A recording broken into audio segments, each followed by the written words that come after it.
old man on the television show Pawn Stars. Today, 77-year-old Richard Harrison was laid to rest.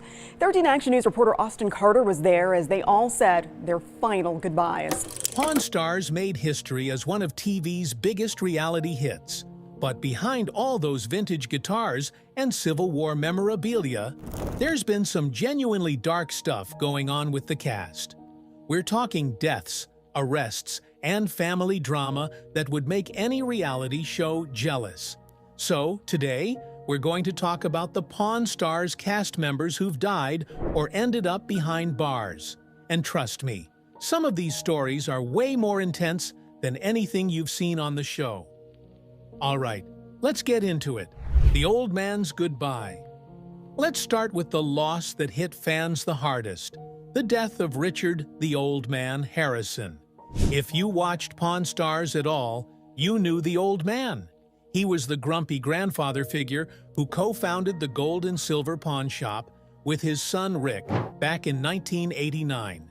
He had this amazing ability to shut down a bad deal with just one look, and his dry humor made him an instant fan favorite. The old man was basically everyone's favorite grumpy grandpa. In 2017, the old man retired from the show due to declining health. At 77 years old, he was dealing with Parkinson's disease, and it was getting harder for him to appear on camera. Parkinson's is a brutal disease. Watching someone decline like that is heartbreaking, especially when they've always been this strong, independent person. On June 25, 2018, Richard Harrison passed away at the age of 77. The cause of death was Parkinson's disease. His son Rick posted an emotional tribute on Instagram, calling his father "my hero" and talking about how much he'd learned from him over the years. Fans flooded social media with condolences. The History Channel aired a special tribute episode. It felt like a genuine loss, not just for the Harrison family, but for everyone who'd watched the show over the years. His death marked the end of an era for the show. Pawn Stars continued without him, but it wasn't quite the same. That grumpy wisdom, that no-nonsense attitude, it's hard to replace. But here's where things get uncomfortable. When the old man's will was made public after his death, people noticed something really strange. The son who was written out. So here's what happened. Richard Harrison had 3 sons: Rick, who we all know from the show, Joseph, who stayed out of the spotlight, and Christopher, who most fans had never even heard of. In 2017, shortly before his death, the old man updated his will, and in that will, he specifically excluded Christopher. Now, when I say excluded, I don't mean he just forgot to mention him. The will explicitly stated, "I would like to express my love and affection for Christopher Keith Harrison. However, for purposes of this will, I have, intentionally and with full knowledge, failed to provide for him and his issue." That's legal language that means I'm doing this on purpose, and I don't want anyone to think it was an accident. When someone gets written out of a will like that, it's because something serious happened.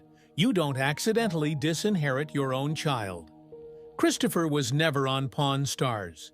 In fact, Corey Harrison, Rick's son and the old man's grandson, said in an interview that he hadn't seen his uncle Christopher in over 20 years. Think about that. 20 years without contact. That's not just a family disagreement or a minor falling out. That's a complete estrangement. Rick Harrison was named executor of the estate, and the inheritance was divided between the old man's widow, Joanne, and his son, Joseph. Christopher got nothing, and when reporters asked the family about it, they simply called it a private matter and refused to elaborate. To this day, they've never publicly explained why Christopher was cut out. The Harrison estate was estimated to be worth around $8 million. That's a significant amount of money to be excluded from, especially when you're one of only 3 sons. But again, the will specifically said the old man loved Christopher. That's what makes this so mysterious. Whatever happened between them, It wasn't enough to stop him from saying he cared about his son, but it was enough to make sure Christopher didn't get a penny. Fast forward to January 2024, and the Harrison family faced another devastating loss. This time, Rick's son, Adam. Adan Harrison's tragic end. Adam Harrison was Rick Harrison's second son, the one most fans of Pawn Stars never really got to know. Everyone knew Corey, or Big Hoss, the guy who grew up right there in the shop, trading jokes and antiques on camera with his dad and grandpa. Corey became a familiar face, a kind of bridge between generations of the Harrison family. But Adam? He chose a different path. Unlike his brother, Adam stayed completely off-screen. He worked with the family business early on, but he didn't love the spotlight the same way.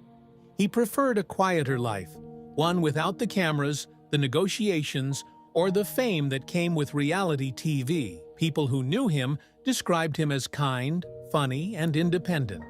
He wanted to live life on his own terms, even if that meant staying out of the headlines. But on January 19, 2024, that quiet life came to a heartbreaking end. Adam was found dead at his home in Las Vegas. He was only 39 years old. At first, the reports were vague, just that it was a suspected overdose. A few weeks later, the Clark County Coroner's Office confirmed what many had feared. Adam's death was caused by an accidental overdose involving fentanyl and methamphetamine.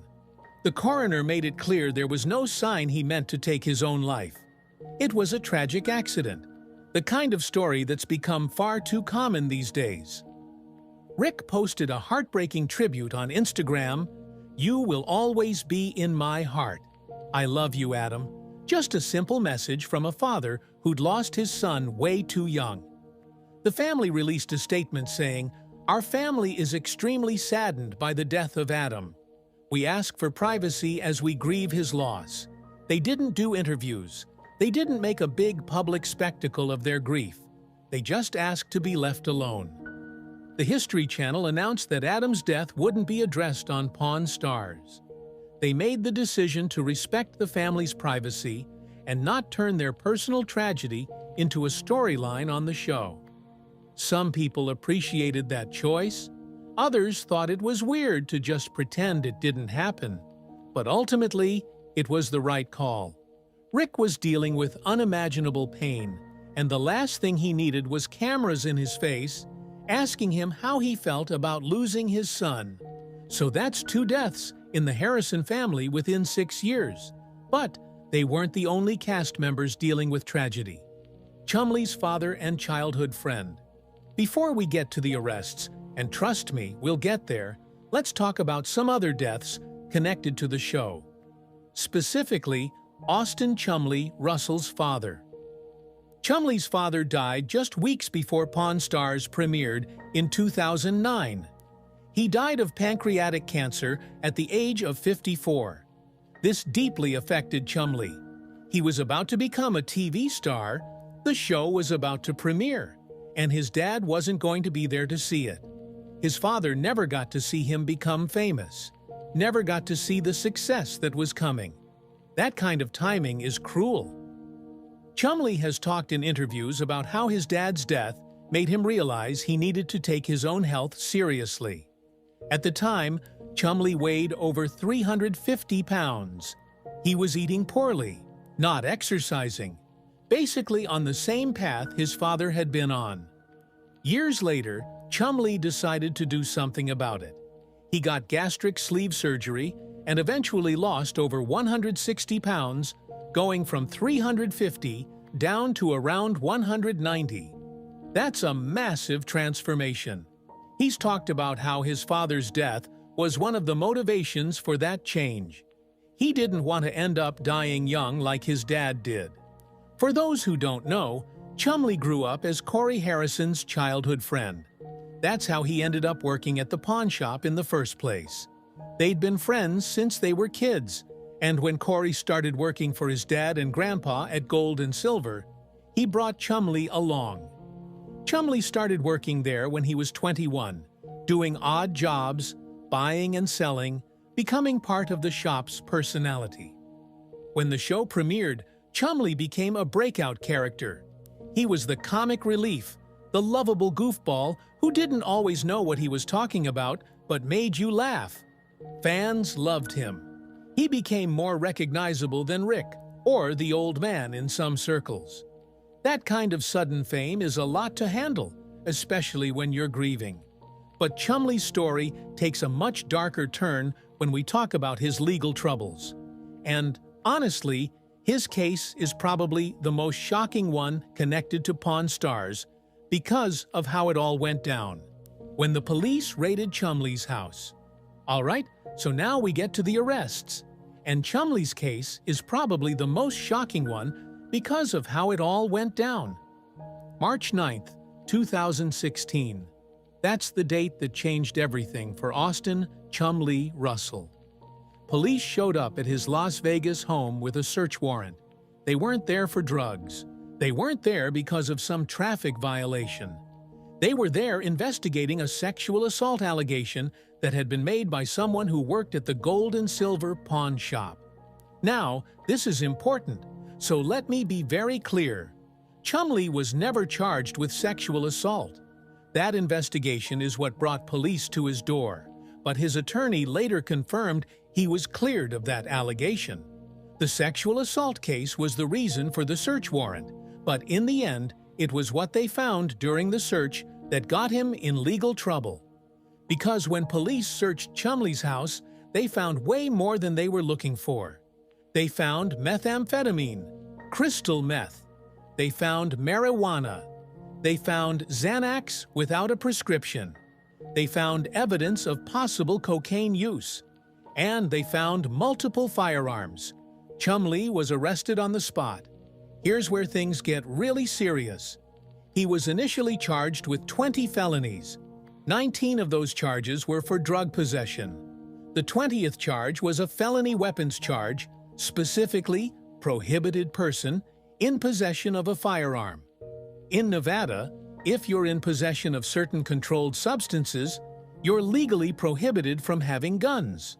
And Chumlee had both. His bail was set at $62,000, which he posted the next day. But the damage was done. The story was all over the news. Pawn Stars Chumlee arrested on drug and weapons charges. His mugshot was everywhere. Social media went crazy. Some people made jokes. Others were genuinely concerned. And everyone wondered what was going to happen to him. Now, let's talk about what these charges actually meant. 20 felonies is no joke. If convicted on all counts, Chumlee could have been looking at years in prison. His career would have been over. His life would have been destroyed. In May 2016, about 2 months after his arrest, Chumlee took a plea deal. He pleaded guilty to a felony weapons charge and 1 count of attempted drug possession, which was reduced to a gross misdemeanor. In exchange, the other charges were dropped. He didn't get any jail time. Instead, he was given 3 years of probation, ordered to complete counseling, and had to forfeit all the weapons and drugs that had been seized from his home. Basically, the deal was this: stay clean, complete your counseling, don't get in trouble again, and you won't go to prison. What's interesting is how his employers and co-workers reacted. History Channel and the production company behind Pawn Stars didn't immediately fire him. His co-workers at Gold and Silver stood by him. Rick Harrison released a statement saying, "We don't have all the details yet, but we're here to help Chumlee however we can." Corey Harrison posted quotes about friendship and loyalty on Instagram, making it clear he wasn't abandoning his childhood friend. That's actually pretty rare in Hollywood. Usually, when someone gets arrested on serious charges, they get dropped from their show immediately. But the Pawn Stars family circled the wagons around Chumlee. Chumlee isn't the only main cast member who's had legal trouble, though. Corey's DUI arrest. Let's talk about Corey Big Hoss Harrison, Rick's son, the old man's grandson, one of the show's main stars since day one. Corey grew up on camera, learning the pawn business from his family, eventually becoming a manager at Gold and Silver, and turning into one of the most recognizable faces on the show. On September 8, 2023, around 2 a.m. in downtown Las Vegas, a police officer spotted a white Ford F-250 truck swerving between lanes. The truck was veering back and forth between the right lane and the bike lane near the intersection of Main Street and Charleston Boulevard. That's not normal driving behavior, especially at 2 in the morning. The officer tried to pull the truck over, but the driver, Corey Harrison, was slow to stop. The cop had to use the PA system to order him to pull over. When Corey finally stopped, the officer approached the vehicle and immediately noticed several things. Corey had bloodshot, watery, droopy eyes. There was a strong odor of alcohol coming from the vehicle. And Corey had what the officer described as a blank stare. Those are classic signs of intoxication. The officer asked Corey if he'd been drinking. Corey's answer? He claimed he'd had one drink on his flight from Minneapolis 7 hours earlier. He explained that he'd been filming Pawn Stars Do America in Minnesota and had just flown back to Vegas. He said he was checking on some of his short-term rental properties when he got pulled over. Now, if you've had one drink 7 hours ago, you're not going to be impaired. Your blood alcohol level would be back to 0. So either Corey was lying about how much he'd had to drink, or there was something else going on. The officer asked Corey to perform a field sobriety test. Corey failed the test. According to the police report, he couldn't maintain his balance, his coordination was off, and he showed clear signs of impairment. Normally, the next step would be a breathalyzer test to measure blood alcohol content. But here's where things get interesting. The police said their breathalyzer machine was broken. The intoxilyzer at the Las Vegas City Jail wasn't working properly. So instead of a breathalyzer, Corey had to give a blood sample. Blood test results take longer to process than a breathalyzer, so the results weren't immediately available. Corey was booked into Las Vegas City Jail on suspicion of DUI. He was released after about 8 hours without his license being suspended, which is standard procedure when you're waiting for blood test results. But Corey didn't just accept the arrest quietly. He started fighting back immediately. He told reporters that his truck pulls to the right a little bit, which would explain the swerving. He said he had trouble with the field sobriety test because his right leg was badly infected with poison ivy that he'd gotten while filming in Rhode Island. And he pointed out that the test was being conducted on an uneven paver stone surface, which would make it harder for anyone to balance properly. He also mentioned that during the field sobriety test, 2 officers left mid-test to respond to a shooting in the area, which distracted him. And he noted that he had an unopened case of wine in his vehicle. Wine that had his face on the labels, a gift from a fan. He was basically saying, "Look, I wasn't drunk." There were legitimate reasons for everything the officer saw. Corey told reporters, "I suck at playing Simon Says," referring to the field sobriety test. And he said he planned to fight back and hire an attorney to contest the charges. Now, DUI cases are tricky. Field sobriety tests are notoriously subjective.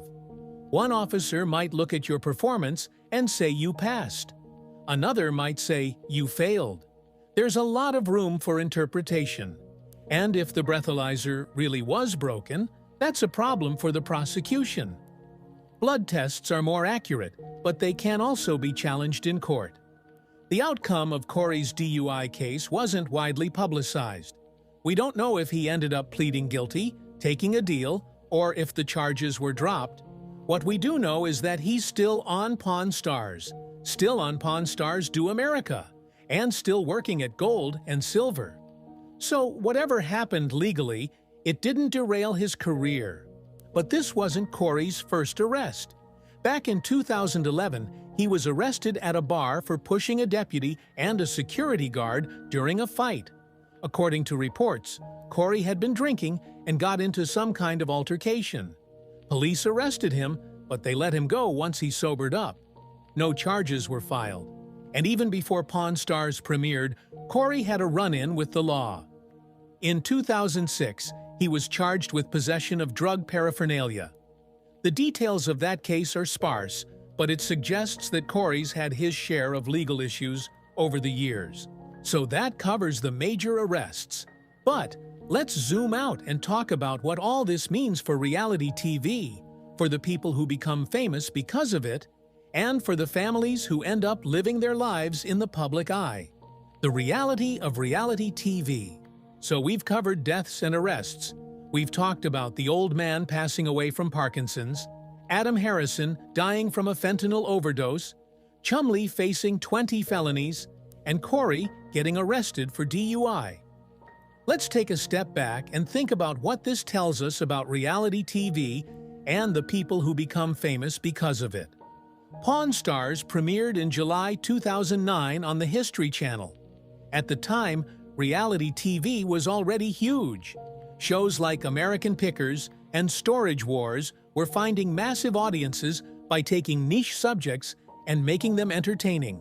But Pawn Stars became something different. It wasn't just a hit, it became a phenomenon. At its peak, Pawn Stars was one of the most watched shows on cable television. Millions of people tuned in every week. The gold and silver pawn shop became a legitimate tourist destination in Las Vegas. People would fly in from all over the world just to visit the shop and hopefully see Rick or Corey or Chumlee in person. The cast went from being regular people running a pawn shop to household names practically overnight. Think about what that means. The old man was already in his 70s when the show started. He probably thought he'd just work at the shop until he retired quietly. Instead, he became a TV star. People recognized him on the street. He had fans. At an age when most people are slowing down and enjoying retirement, he was dealing with fame. Chumlee went from being the goofy friend who worked behind the counter to this breakout character that millions of people recognized. He became more famous than the actual owners of the shop in some circles. That's a lot of pressure for someone who didn't necessarily sign up for stardom. He just wanted to work at his friend's family business. And the Harrison family had to deal with cameras following them around while they were grieving real losses and dealing with real problems. When the old man was dying, there were cameras. When Adam died, the family had to specifically ask the network not to address it on the show because they wanted privacy. Imagine going through the worst moments of your life and knowing that millions of people are watching, speculating, commenting. That kind of sudden fame changes people, and not always for the better. It's worth noting that Las Vegas is a tough place to live if you're dealing with addiction or mental health issues. The city literally never sleeps. Alcohol flows 24/7 in casinos, bars, restaurants. Gambling is everywhere. Temptation is around every corner.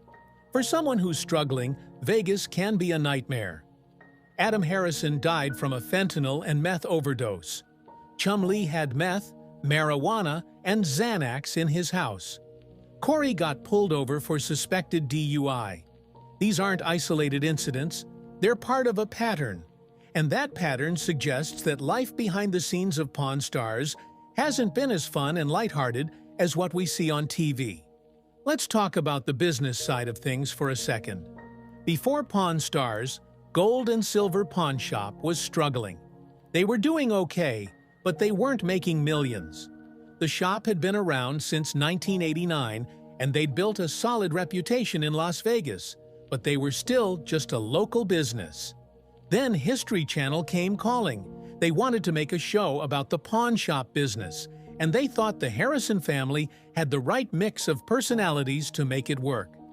The show premiered, became a massive hit, and suddenly, millions of dollars started flowing in. The shop became a tourist destination. Merchandise sales exploded. The family members became celebrities who could command appearance fees. Rick wrote a book. Chumlee opened a candy store. Money was everywhere. But money doesn't solve personal problems. Sometimes it makes them worse.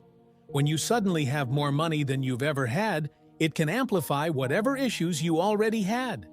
If you're prone to addiction, now you can afford more drugs.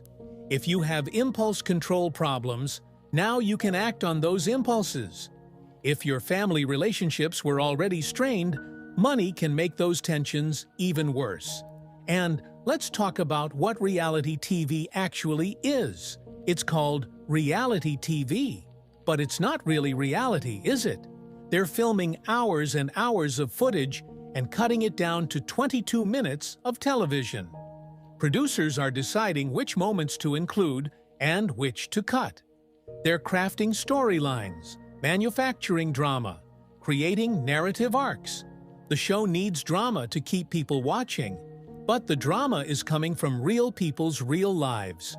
When Rick is negotiating with a customer and getting frustrated, that's real frustration. When family members disagree about business decisions, those are real disagreements. And when those people are dealing with addiction, family conflict, or grief, that's not entertainment. That's exploitation. So, what are your thoughts? Let us know down in the comments section. Also, if you enjoyed this video, be sure to like and subscribe to our channel.